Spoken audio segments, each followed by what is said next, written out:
everybody. In this second daily discourse for today, because I missed yesterday, I'm going to talk about what successful WordPress project managers know about setting client expectations that others don't. And the reason I decided to do this topic is because I was doing some customer validation calls recently, and I was really surprised to find out how many people struggle with this topic as well as controlling scope creep and getting content from the client. So it seems like a good thing to talk about, and I'm going to do a series on that, but we'll get to all that in just a minute. First, if you don't mind, leave me some feedback in the comments so I can know how you feel about this training. Is it helping you? I don't have my microphone on. I just realized that. But I'm not going to stop the live because of that. I'm just going to start over. Okay, so you can see what this topic is about. It's what successful WordPress project managers know about setting client expectations that others don't. And I'm doing this because I did some customer validation calls and found out that a lot of people are struggling with this. And I'm going to do a little series on this over the next few days.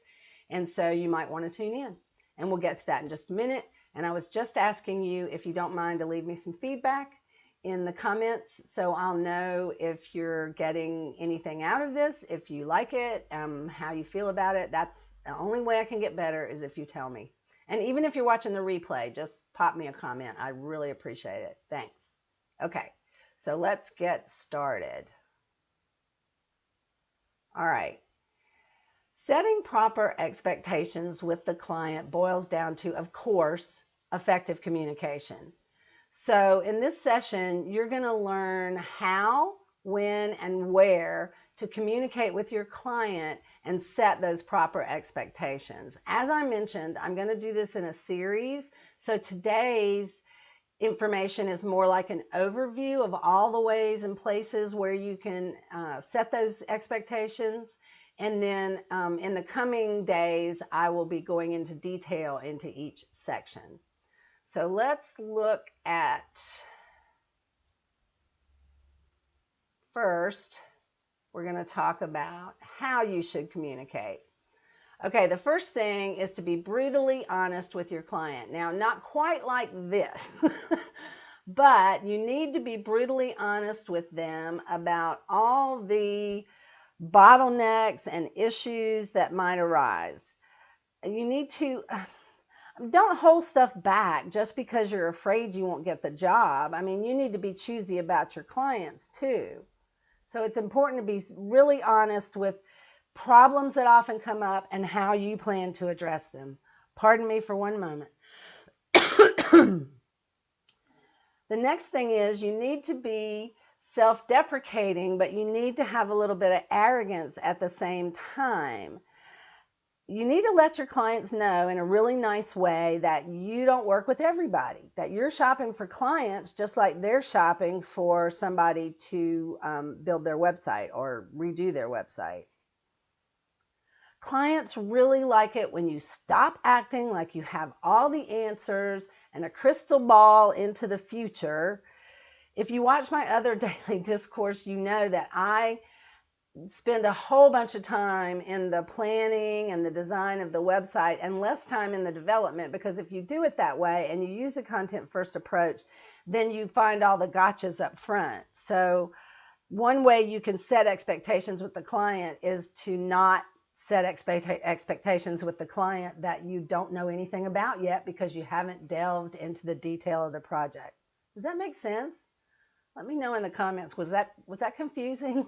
I'm not sure I explained that right.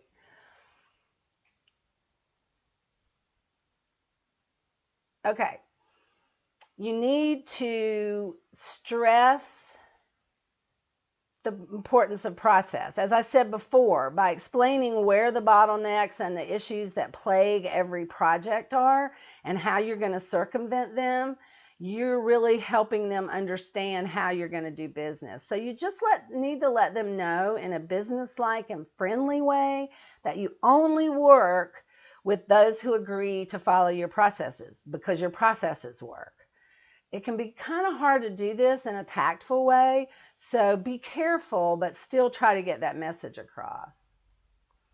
And remember, however much you think your client knows about this business, about website development, you need to reduce that by about 75%. Just like you don't probably fully understand their business, but it's human nature for us to forget what we didn't used to know. So try to go back to that and over-explain in non-technical terms if you can. You also need to take them behind the scenes when possible so they know exactly what's going on. For example, you're going to want to explain that it's a common problem that clients think they can do their own content, but then the project stalls when their work schedules change or they can't comply.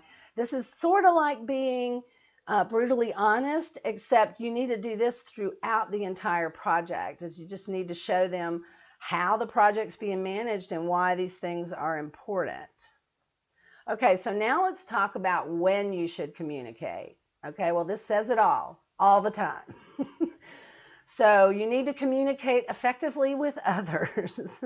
I know this sounds really simple, but you just need to communicate and reiterate certain things at every meeting and throughout your project documents.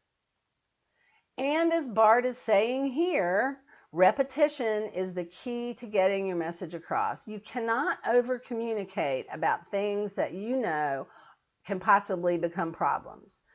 Just be careful not to get too technical, because that just makes non-techie people tune out. And above everything else, you need to communicate with your behavior by doing what you say you're going to do and actually following your own processes. You would be surprised how many people set processes. They have these great things laid out, but they don't really follow them when they manage the project. And then finally, it's about where to communicate. Well, of course, you're going to communicate in meetings and walkthroughs of deliverables and things like that. But the other place that gives you a real opportunity to set client expectations is in your project documentation. So here's a list of the different places that you can set expectations for your client. And I'm going to go into the detail of each one of these in upcoming daily discourses. Daily discourse live, daily discourses. I'm not exactly sure how to refer to it. But anyway, one of those places is the scope section of your document. What's in scope, what's out of scope. In your project management section, where you describe how you're going to manage the project. In your deliverables section, where you state who's going to be responsible for each deliverable. Of course, in your estimates and project plan, that's going to set client expectations also. In your change management plan, whether you're going to use a change budget. And then in your acceptance plan, how are you going to know things are done? How are you going to define the criteria for acceptance and those sorts of things? And then general agreements. That's the section that's usually kind of like a contract. You can set expectations there by saying what the behavior expectations are, when you expect them to respond to questions, things like that. So as I said, I'll be going into more detail on that in the near future. In the daily lives that are coming up, I'll go into a lot more detail on that. Tomorrow, I'm going to cover the scope section. If you can't watch, or if you just want more information right now, I do have some freebies for you. So let me show you that. One is a tip sheet about how to put these things in your proposal. It's very similar to this presentation I just gave you now, but it goes into a lot more detail. And then the other one is a free lesson in my newly released roadmap for content collection, how to implement a content-first approach. And then I have a little mini course on the 6 productivity principles for WordPress project success. And those principles are the basis for what all of this other training is based on. So you might find that really helpful if you're going to follow these daily discourses. What did I want to tell you about the 6 principles? I don't remember. It's a short little mini course with videos, and I think each video is about 5 minutes long, so it won't take you long to complete it. Okay. Thank you so much for watching. I hope you're really liking these daily discourses, and I hope you'll tune in tomorrow where I'm going to talk about the scope section. And did you know there's a third section that you really should be including in your scope? There's in scope, out of scope, and to find out what the third section is, you'll have to tune in tomorrow. Thanks again for watching. See you soon.